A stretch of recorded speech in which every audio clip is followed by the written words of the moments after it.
एक मैं छोटा सा एग्जांपल आपको बताता हूँ।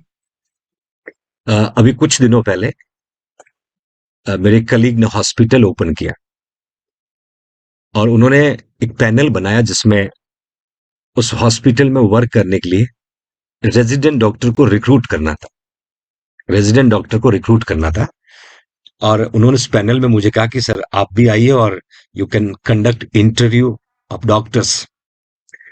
देन डेफिनेटली मैं भी था और मेनली हमें प्लेसमेंट जो था, एक तो इमरजेंसी के लिए रेजिडेंट चाहिए था, एक इंटेंसिव केयर यूनिट में रेजिडेंट चाहिए था और एक राउंड के लिए रेजिडेंट, 2-3 डॉक्टर की जरूरत थी। And I seated with 3 to 4 doctors. They did MBBS, then they did MD और वी कैन से एमएस। बहुत अच्छा उनका एक्सपीरियंस था। तो शुरू में मैं थोड़ा सा साइलेंटली ऑब्जर्व करता रहा कि what they want to ask, वो क्या पूछना चाह रहे हैं डॉक्टर से और डॉक्टर क्या रिप्लाई दे रहे हैं। एंड सडनली उन्होंने कहा कि सर आप भी कुछ क्वेश्चन पूछिएगा। तो फिर मैंने अपना जो नर्सिंग नॉलेज है ना, उसको दागना शुरू किया और मैंने ईसीजी के बारे में, इमरजेंसी ड्रग्स के बारे में, वेंटिलेटर के बारे में, डीफैप के बारे में, है ना, जो बहुत क्रूशियल वर्क होता है एक डॉक्टर का, मैं कहूँ। मैंने हाइपोग्लाइसीमिया पेशेंट के बारे में, एमआई पेशेंट के बारे में जो क्वेश्चन पूछना शुरू किया। तो you know what this ask, sir are you serious, आपने सिर्फ नर्सिंग किया ना? मैंने कहा नहीं नहीं सर, आप झूठ बोल रहे हैं। Then I introduce myself कि what I did GNM, I did post BSc, I did MSc, then I did PhD. तो काफी टाइम तक उन्होंने यकीन नहीं किया। बोले सर सच कहें? मैंने कहा जी बताएं। कि जो नॉलेज यू हैव शायद वो हमें भी नहीं। देन आई फील कि अपना प्रोफेशन जो है ना, बहुत सुप्रीम प्रोफेशन है। और आजकल का जो लेवल कंपटीशन का हुआ ना, उसने और पढ़ने के लिए मजबूर किया। और वो जो लेवल हम लर्न करते हैं अपने फ्यूचर नर्सिंग ऑफिसर्स को बताते हैं, तो कहीं ना कहीं and suddenly the respect lot. उससे पहले उनको भी लगा कि ये भी हमारे कोई साथी होंगे, है ना।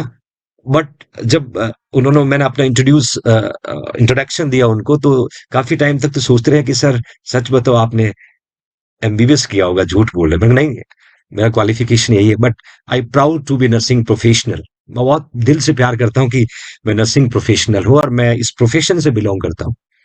देन उसके बाद एक बहुत अलग नजरिया उनका था मेरे लिए। देन रिस्पेक्टिवली जब हम खाना खा रहे थे, हम चाय पी रहे थे, देन आई फील कि ये है मेहनत का output. If you have knowledge, people respect you. If you have lots of degree, कोई मतलब नहीं। नॉलेज है ना, तो दुनिया सलाम करती है।